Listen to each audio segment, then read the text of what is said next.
bienvenue sur ma chaîne Titel Livre BD. Salut les amis. Non, c'est n'importe quoi. En tout cas, on recommence. On recommence. Salut les amis. Ah, c'est encore pire. Ok. Salut les amis. Aujourd'hui, c'est un avis lecture. Et je vais vous présenter 8 bandes dessinées. Donc 5 en format papier et 3 en format numérique que j'ai lu en service de presse numérique. Sur les 3 services de presse numérique, j'ai eu 2 coups de cœur. Quand même, c'est le fun. Donc probablement que je vais me les acheter papier à un moment donné.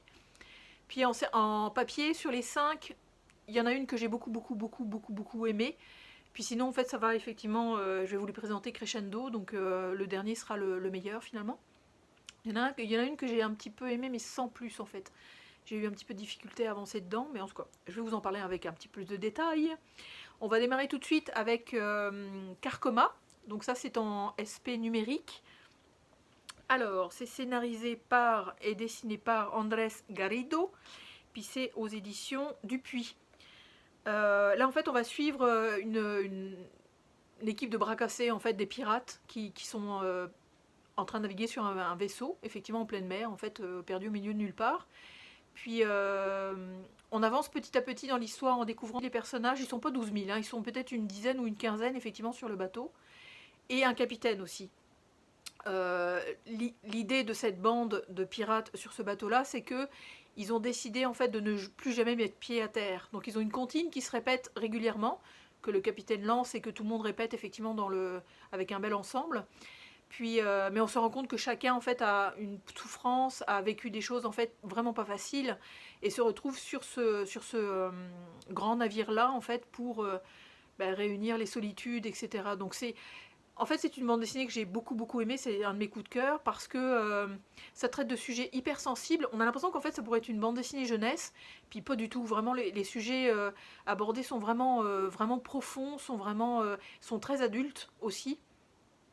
Puis on va suivre quand même donc celle qui est sur la couverture, qui est quand même l'antagoniste principale, qui va en fait découvrir à un moment donné, au fur et à mesure de leur périple, ils vont s'échouer sur une île, et sur cette île ils vont découvrir un être étrange, donc qui est un être un petit peu de lumière, on pourrait quasiment penser que c'est un alien, mais enfin ça c'est notre imagination qui peut prendre le relais. Puis cet être qui va être ramené sur le vaisseau va soulever en fait soit des tendresses, soit des amours, soit des sentiments effectivement extrêmement sombres, extrêmement noirs. Donc c'est ce parallèle-là en fait qui est super intéressant au fur et à mesure de l'histoire, parce que cet être-là va se développer aussi en fonction des gens par lesquels elle va passer. C'est pas très clair mon truc, mais en tout cas, ce qu'il faut savoir, c'est que c'est vraiment une bande de pirates bras cassés, avec des souffrances et des chemins de vie qui sont vraiment pas évidents. Puis un capitaine en fait qui va être comme la balance du côté sombre. Donc les gars et la fille sur le vaisseau vont effectivement être un peu du côté de la lumière, alors que le capitaine va basculer vraiment du côté sombre. Puis on va savoir pourquoi, il va y avoir des raisons. Puis la fin, moi j'ai adoré la fin, je veux dire, elle est pas hyper positive et tout va bien dans le meilleur des mondes. Au contraire, elle est extrêmement réaliste, je trouve. Donc j'ai beaucoup aimé cette bande dessinée là, que je vous recommande chaudement. Ensuite, je vais continuer avec une bande dessinée que j'ai bien aimée, parce que le genre m'intéresse, c'est un genre horreur. Puis, sauf que j'ai trouvé ça un petit peu long en fait, dans la façon dont le sujet était traité. J'ai trouvé ça un petit peu... il y avait beaucoup de blabla en fait, il y avait beaucoup En tout cas, ça s'appelle Spectrographe. Spectrographe, je vais essayer de le prononcer correctement. Puis ça, c'est donc scénarisé par Tynion 4, donc James. Puis les dessins sont de Christian Ward et c'est aux éditions Delcourt. Je lis sur ma tablette, effectivement.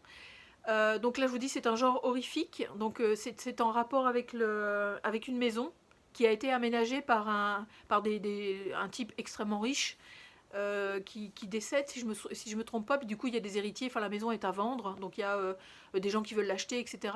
Et on va suivre en fait un parallèle une espèce de secte, avec qui voue un culte à je sais pas quoi, mais qui est un petit peu reculé, mais qui observe tout ça. Et une jeune femme en fait, qui est une jeune maman, qui elle est l'agente immobilière. Donc elles vont se retrouver prises dans cette maison avec une autre jeune femme, puis elles vont être obligées de lutter contre ce qui hante cette maison-là. Donc oui, j'ai trouvé ça intéressant. Enfin, les dessins sont complètement, c'est complètement flyé. Enfin, je veux dire, c'est les découpages, l'agencement des cases, c'est extrêmement comique. Pour moi, c'est vraiment le genre comique, ça fond la caisse. C'est pas du tout gaufrier, pas du tout, pas du tout. Mais c'est ça qui est intéressant. C'est ça que j'ai trouvé vraiment attirant en fait quelque part. Les couleurs sont quand même assez flyées. Puis la description des trucs qui font peur en fait. Ça fait peur. Enfin, moi j'ai trouvé que c'était quand même assez effrayant. Mais je vous dis, j'ai trouvé ça un petit peu trop verbeux. J'ai trouvé que le développement de certaines actions, de certains événements qui arrivent au personnage est un petit peu trop longuet. Donc j'ai trouvé que le côté horrifique était peut-être pas assez présent. Mais il y a de l'idée, il y a vraiment... c'est bien foutu, il n'y a rien qui est positif, en tout cas, il n'y a pas grand-chose de positif là-dedans, mais c'est super intéressant, effectivement, d'avancer dans l'histoire et de voir l'évolution des personnages par rapport à cette maison-là. Donc il y a des retours en arrière, il y a des retours en avant, on suit effectivement plein de personnages différents. Donc ça, j'ai trouvé ça intéressant, mais c'est ça m'a pas porté au nu. Ensuite, mon deuxième coup de cœur, que j'ai lu vraiment récemment. De toute façon, c'est un auteur que je trouve absolument génial. Je le suis sur Instagram, puis ce mec-là, il est plein de bonne humeur, il est plein de lumière, il est vraiment chouette comme tout. Là, ça s'appelle Merveilleux, avec un point d'exclamation. Et c'est scénarisé et dessiné par Cookie Calcaire, et c'est aux éditions Stenkiss. Là, en fait, c'est autobiographique, donc il raconte de quelle façon il a vécu l'événement de l'AVC de son père. Enfin, son père a eu un AVC. Et il s'en est sorti, sauf qu'il est ressorti avec ce qu'on appelle une aphasie. Donc c'est une difficulté à s'exprimer, à dire les mots. Donc en tout cas, cette bande dessinée-là, je trouvais géniale. De toute façon, moi, les autobiographies sur ce genre de thème-là, j'adore. Je trouve ça super intéressant. C'est les deux pieds dans la réalité. Généralement, les auteurs qui décrivent leurs sentiments, ils vont pas par quatre chemins. C'est vraiment brut de pomme, donc c'est vraiment chouette. Puis lui, il a vraiment une façon, effectivement, d'agencer ses bandes dessinées qui sont extrêmement colorées, super gaies. Les personnages sont super attachants. Il y a beaucoup, beaucoup de tendresse, beaucoup d'amour. Parce qu'en fait, lui, il va retrouver... Enfin, il est donc exilé, entre guillemets, au Québec, alors qu'il est français. Puis il va être obligé, effectivement, de faire souvent des allers-retours pour pouvoir s'occuper de son père. Puis il va retrouver une petite sœur aussi, une demi-sœur, d'après ce que j'ai compris, qu'il n'a pas vue depuis plusieurs années. Donc ils vont à l'époque où il la retrouve au début de l'AVC du papa, elle doit avoir autour de 16-17 ans. Puis c'est toute une vie de famille qu'il va falloir qu'ils se réorganisent. Bon, c'est sûr que les parents de Cookie Calcaire sont séparés. Donc même la mère en fait de Cookie Calcaire va avoir un contact avec le père comme 20 ans plus tard. Donc il y a plein de choses qui sont bouleversées, qui sont comme remis à l'ordre du jour au niveau effectivement de la vie familiale. Donc c'est vraiment chouette. Puis lui aussi effectivement en étant exilé, il est obligé de revenir.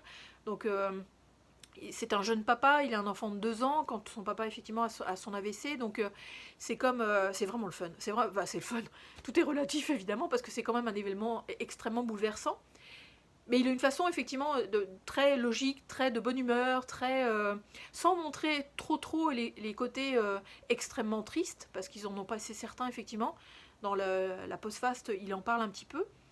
Puis, mais c'est super gai, moi j'adore cette ambiance familiale, ça coule de source. Puis il y a beaucoup d'humour, il y a beaucoup d'entraide, de soutien, etc. Donc ça a vraiment, vraiment été une bande dessinée que j'adore. Et en fait, cet auteur-là aussi, moi j'avais lu à son époque, je pense que je vous l'avais fait en avis lecture, toujours chez Stenkiss d'ailleurs, sinon il y a un autre chez les Arènes BD que j'ai pas encore lu, mais j'avais lu Pénis de table aussi de lui, c'est vraiment excellent. C'est un documentaire en fait sur, il a interviewé plusieurs personnes, des hommes principalement effectivement, vu le titre.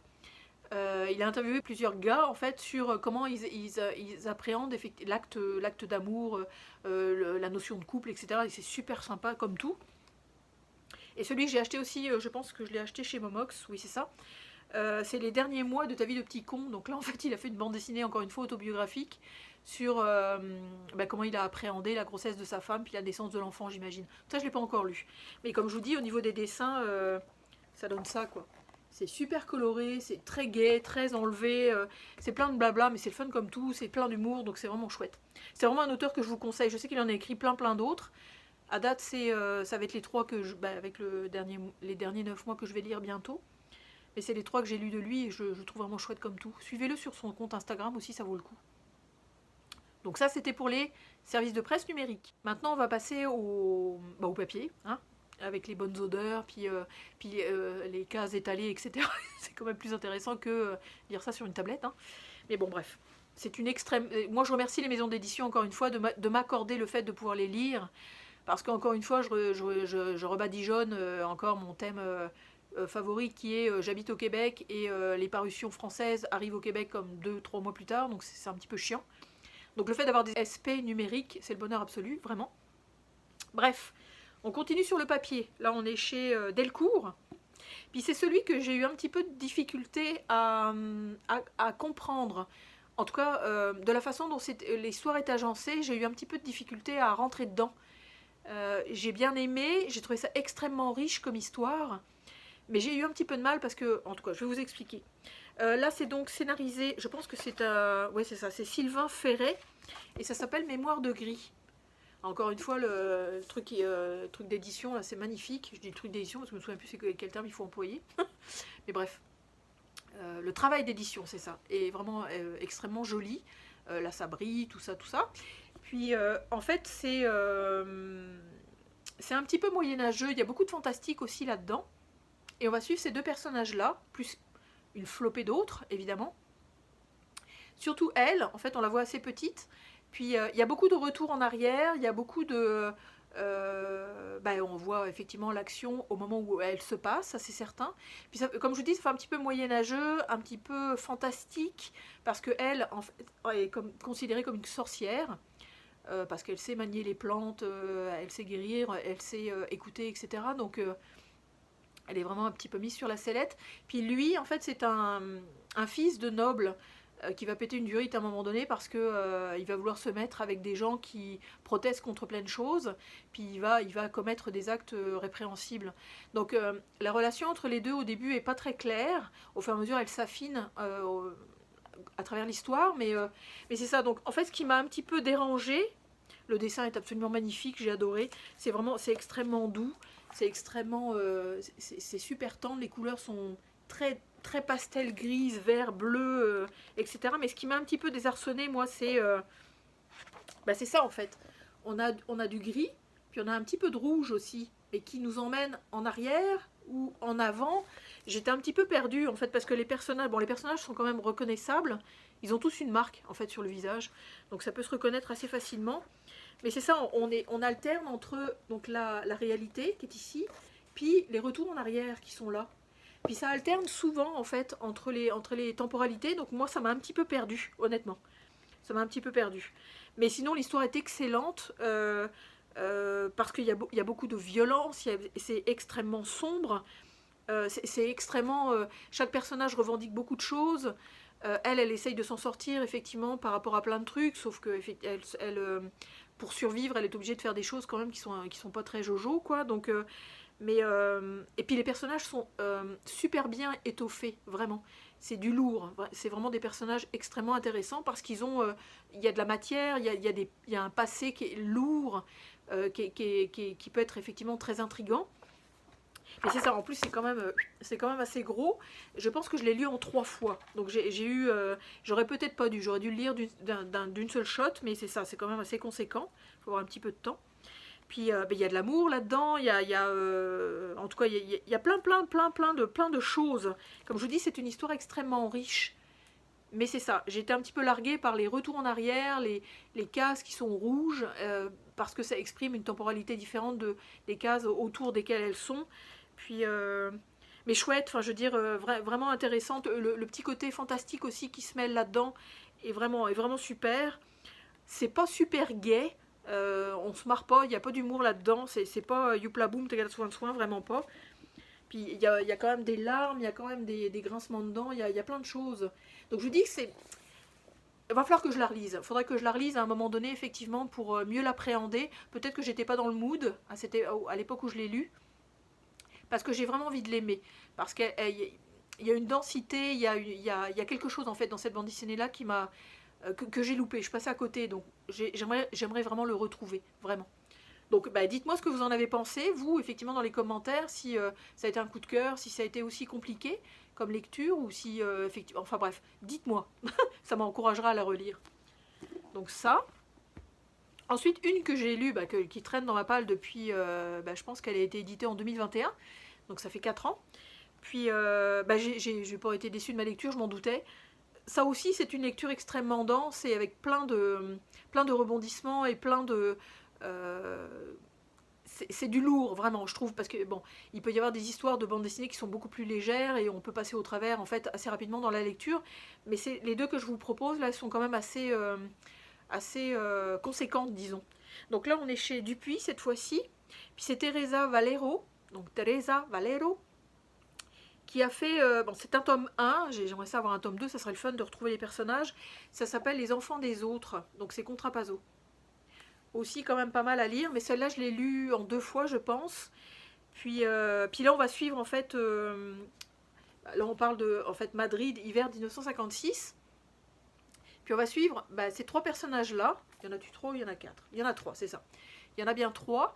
Donc il y a un journaliste grincheux qui va être rejoint par ce gars-là, qui est beaucoup plus jeune, je pense qu'il a 24 ans, puis qui est très, un petit peu olé olé, disons, enfin ça tombe bien pour un thème espagnol, olé. Mais c'est ça, lui il est beaucoup plus impulsif et beaucoup plus dynamique, enfin il fonce dans le tas un petit peu.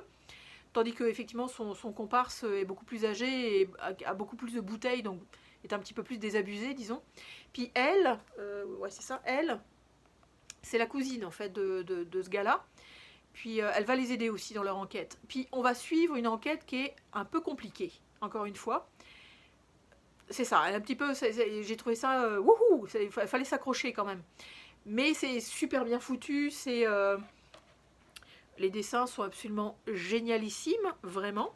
J'ai adoré. Puis les expressions des personnages, la façon dont ils évoluent effectivement de case en case, de quelle façon c'est présenté, il y a beaucoup d'humour, beaucoup d'humour. Évidemment, c'est sûr que quand on suit un vieux journaliste grincheux qui est accompagné d'un jeune qui pète toujours les plombs, en fait, c'est sûr que ça fait grincer des dents, puis ça fait sourire beaucoup. Mais l'enquête est extrêmement compliquée, dans le bon sens du terme, parce que justement ça donne une bande dessinée avec une très belle richesse, vraiment. Puis ça rend les personnages aussi beaucoup plus costauds, je dirais. Donc c'est ça. Donc lui, le jeune, il a vécu en France, mais il revient en Espagne, parce que je vous expliquerai pas pourquoi, vous le saurez bien assez tôt. Puis en fait, ils vont s'attacher à une enquête, et c'est pour ça que j'aimerais ça le tome 2, ils vont s'attacher à une enquête en fait de femmes qui sont tuées par un serial killer dont on n'aura pas la solution. Donc Madame Valero, please, faites le numéro 2, ça serait vraiment cool qu'on puisse continuer effectivement sur cette enquête-là, quitte à la résoudre, ça serait vraiment chouette. Mais sinon, ce qui va être dénoncé, c'est aussi l'exploitation des femmes. Donc c'est une bande dessinée extrêmement féministe. Parce que 1956, on est quand même avant la libération et compagnie, puis que les droits de vote et compagnie, pour les femmes en tout cas. Puis on va voir des médecins en fait qui vont être impliqués dans des malversations, dans le traitement de l'humain et notamment les femmes, qui est assez effrayant. C'est pour ça que je trouve que la bande dessinée, elle est super, parce qu'elle dénonce beaucoup de choses, surtout pour cette époque-là. Comme je vous disais, en fait, les dessins sont absolument géniaux. Vraiment excellent. Mais on retrouve la patte en fait du dessinateur en fait de Black Sad un petit peu. C'est un petit peu il y a des mélanges de couleurs, il y a des mélanges d'ambiance, il y a des gaufriers, il n'y a pas de gaufriers. C'est sûr qu'il n'y a pas d'agencement de cases comme dans Spectrographe là, où là ils se sont lâchés loose là, disons, ils ont vraiment ils ont été jusqu'au fond. Mais c'est ça. Alors des fois on a des retours en arrière aussi, parce que on connaît un petit peu l'histoire de ce jeune homme, puis on connaît aussi un petit peu l'histoire du journaliste. Mais j'ai trouvé ça super, vraiment, c'est vraiment excellent. C'est ça, vous voyez, comme ceci. Et on croise toute une flopée de personnages super intéressants, puis comme le dessin est super précis et quand même semi-réaliste, on s'y retrouve vraiment, Puis ouais, c'est ça, comme ça par exemple. Donc c'est vraiment une bande dessinée que je vous recommande, comme je vous dis, elle date de 4-5 ans là, mais c'est ça. Pour l'histoire, pour le côté féministe vraiment poussé, pour le choix effectivement de dénonciation qu'elle a eu, moi je trouve que c'est excellent, vraiment excellent. Puis dans une atmosphère et dans une ambiance qui est vraiment cool, parce que cette ambiance de journaliste dans les années 50-60, vraiment le fun. Ils avaient un petit peu de possibilités d'enquête, mais pas tant que ça. Ils sont quand même en relation avec un flic aussi, où il y a une espèce d'entraide qui se met en place. Mais c'est vraiment juste ça, là. Juste ça, là. On dirait quasiment des dessins en fait de Walt Disney, j'adore. Enfin bref. Ou Pixar, en tout cas, ce genre-là. Donc ça, c'est une bande dessinée que je vous recommande aussi. Ensuite, je me suis lancée dans un pavé, parce que c'est une intégrale qui regroupe plusieurs chapitres. Beaucoup de chapitres, disons. Celle-là, je l'avais achetée neuve, effectivement. Donc, c'est chez Urban. Puis, c'est Scotty Young et Jorge Corona qui en ont fait, en fait, le dessin pour le deuxième et le scénario pour le premier. Puis, les couleurs sont de Jean-François Beaulieu. Et ça s'appelle Middle West. Comme je vous dis, c'est quand même assez balèze à lire, vraiment. Et j'ai beaucoup aimé, effectivement. Je sais que j'en avais vu des critiques dithyrambiques, vraiment. Les chroniques sont quand même assez positives, vraiment positives. Parce qu'on va suivre un jeune garçon qui va un peu partir à l'aventure. Les dessins sont de cet ordre-là, excellent. Le découpage est super, les couleurs sont explosives. Ça pète dans tous les sens, c'est vraiment génial. Puis on va suivre effectivement un jeune garçon qui a une façon de manifester sa colère. Il pète les plombs en fait. Il pète les plombs et il devient comme un tourbillon. Il fait un peu comme son... En fait, il ressemble un petit peu à son père. On se rend compte que le père a quand même été assez violent par rapport à l'enfant. Puis c'est leur parcours en fait. Le petit garçon veut s'en aller de cette atmosphère-là, veut partir. Puis le père va partir à sa recherche en fait. Puis ce petit garçon-là, je vais essayer de vous le trouver avant de vous montrer autre chose, si je le trouve. Ouais, c'est ça. Ce petit garçon-là, en fait, il est accompagné d'un renard qui parle. Donc il est soutenu effectivement dans son aventure avec ce renard-là. Puis vous voyez, des fois il y a des planches comme ça, les doubles pages, c'est débillissime. Au niveau du dessin, c'est waouh!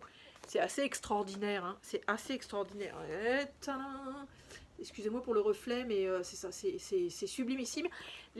Comme les personnages, effectivement, un peu fantastiques, sont super bien représentés. Il y a plein de choses qui sont dénoncées là-dedans. Ouais, c'est ça, je vous montre un petit peu le monstre. C'est ça. Mais en fait, ce monstre-là, je vous laisserai le découvrir. J'ai pas envie de vous le dire, en fait, parce que c'est extrêmement touchant, c'est super poignant. C'est vraiment doudou, comme vous voyez, comme ça, là. C'est une excellente bande dessinée. Enfin, moi, j'ai beaucoup aimé. Il y en a, je sais, qui sont un petit peu déçus par la fin. Moi, pas du tout. Vraiment pas du tout. J'ai trouvé ça excellent. Tous les personnages sont extrêmement bien typés, avec chacun sa personnalité, sa façon de voir les choses, son envie de protester contre le malheur ou de manifester effectivement la joie, etc. Donc j'ai vraiment... j'ai vraiment aimé cette bande dessinée-là. Les chroniques qui sont données dessus sont vraiment méritantes, en fait, vraiment. Donc c'est un pavé, oui, mais ça se lit très bien. Ça se lit quand même assez vite. C'est dense, sans lettres, puis c'est pas trop étalé non plus, malgré le nombre de pages. Puis je vous dis, effectivement, les couleurs, les personnages, les gamins qui sont dépeints là-dedans sont absolument géniaux. Enfin, moi, j'adore. J'ai vraiment beaucoup aimé ma lecture. Vraiment. Je suis vraiment pas déçue. Donc ça. Ensuite, on passe à un genre alors complètement différent, mais qui reste dans le comics pareil. On est chez Delcourt. C'est Jeff Lemire et Matt Kindt qui sont au scénario. Et c'est David Rubin qui est à la couleur. Et ça s'appelle Cosmic Detective.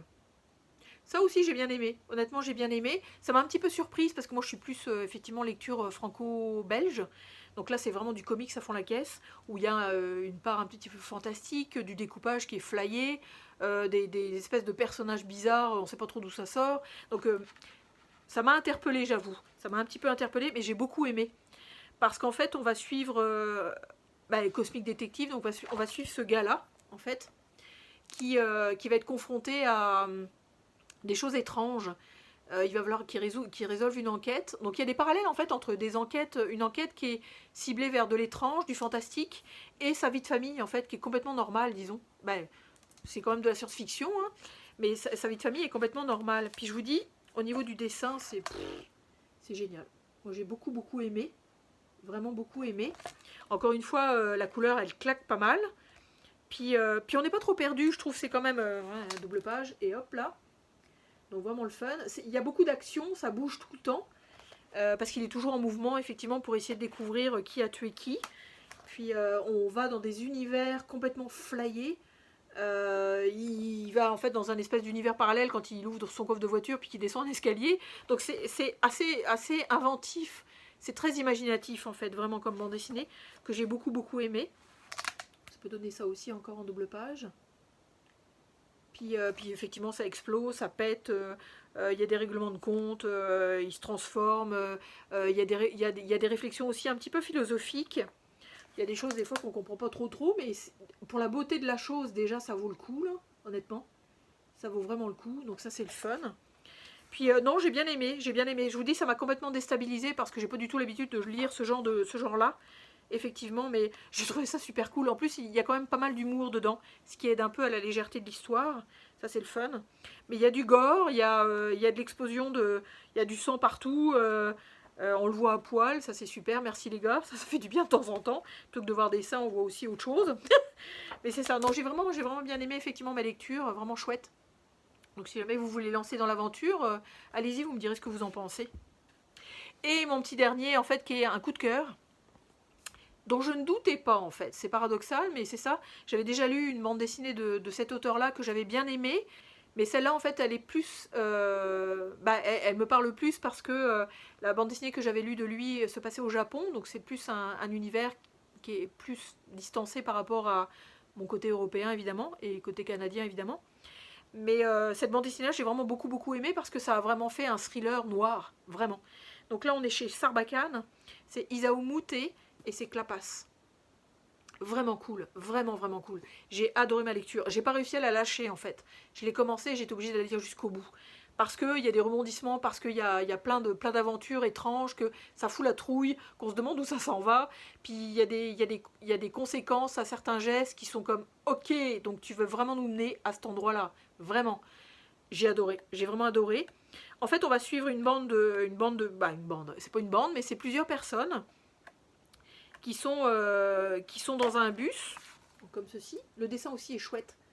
Les ambiances sont quand même assez pastel aussi, avec des couleurs qui sont quand même assez effacées, mais qui restent dans les mêmes tons. Puis les personnages sont extrêmement bien représentés, comme ceci. Donc on va suivre effectivement des personnages qui sont dans un bus qui va tomber en panne. En panne à cause d'un éboulement en fait. Ils sont en train de franchir une montagne, puis en tout cas de passer par la route qui longe une montagne, puis il y a un éboulement à un moment donné, donc ils sont obligés de continuer à pied. Ils vont franchir l'éboulement et ils vont en fait se faire prendre en stop par deux chasseurs assez taciturnes, très bourrus. Puis ils vont atterrir effectivement dans une maison en fait où ils vont pas trop savoir de quelle façon se positionner. Parce que déjà, les chasseurs sont extrêmement taciturnes, donc ils ne parlent pas beaucoup. Puis ils se retrouvent effectivement dans une maison où ils vont voir une dame qui mène tout ça d'une main de fer.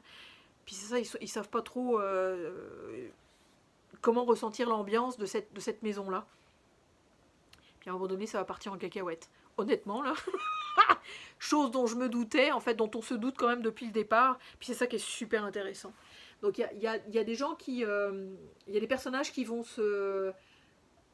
bien se débrouiller, qui vont créer des alliances, qui vont avoir des réactions pour sauver leur peau finalement, parce que ça va vraiment aller jusque-là. Puis il y a du bizarre, il y a du thriller, il y a du noir, il y a des événements qui arrivent, tu te dis ok, bon ça va vraiment aller jusque-là. En fait, j'ai vraiment eu l'impression de lire un polar noir, que j'ai trouvé vraiment excellent, vraiment excellent. Puis les paysages, les ambiances qu'il a dépeintes et qu'il a vraiment mis en place et en page sont assez géniales. Vraiment, c'est assez génial. Comme je vous dis, vous voyez, la montagne est quasiment un personnage en soi. La forêt aussi, parce qu'à un moment donné, ils vont être obligés de s'enfuir et de se cacher en forêt. La forêt aussi est un personnage en soi, donc Vraiment cool. Moi, c'est une bande dessinée que je vous conseille si vous aimez ça, effectivement, les polars noirs, parce que c'est exactement ça. Il y a des personnages bizarres, il y a des personnages qui parlent pas, il y a des personnages qui tuent pour rien, obligés de se défendre contre des gens qui sont un peu frappés. Donc, vraiment, vraiment, vraiment génial. Moi, j'ai beaucoup, beaucoup aimé ma lecture. Donc la passe, allez-y, les yeux fermés, c'est les yeux fermés, les yeux ouverts pour la lire, mais allez-y, c'est vraiment, vraiment, vraiment, vraiment, vraiment le fun. Je sais pas combien de fois vous le dise, mais en tout cas. Donc voilà, voilà pour mes 8 lectures. Donc vous voyez, il y a quand même effectivement des bandes dessinées que j'ai beaucoup, beaucoup aimées. Certaines qui ressortent en coup de cœur, donc La Passe. Puis au niveau des SP, effectivement, Merveilleux et Carcoma, que je vous conseille vraiment en lecture. Puis c'est ça, pour découvrir un nouvel auteur qui est Cookie Calcaire, si vous ne le connaissez pas encore, allez-y, parce que c'est quelqu'un d'extrêmement touchant et très de cœur. Donc voilà pour ces lectures vraiment intéressantes que je vous conseille. Si vous les avez lues, vous savez de quoi je parle finalement. Donc n'hésitez pas à vous abonner si vous ne l'êtes pas. Je dis toujours mon petit laïus de fin, mais à un moment donné, je pense que je le dirai même plus. Je vous laisserai faire ce que vous avez à faire, mais c'est surtout vos commentaires que j'attends parce que j'adore vous lire. N'hésitez pas, même si vous avez une certaine timidité, c'est vraiment chouette de pouvoir partager avec des booktubers, c'est vraiment chouette parce qu'on essaye de répondre, parce que effectivement on aime entendre ce que vous avez à dire, donc c'est le fun vraiment beaucoup. Puis n'hésitez pas à mettre des petits pouces effectivement pour faire circuler la vidéo, quitte à la partager aussi si vous en avez envie. Puis je vais vous souhaiter d'excellentes lectures BD et je vais vous dire à très bientôt. Salut!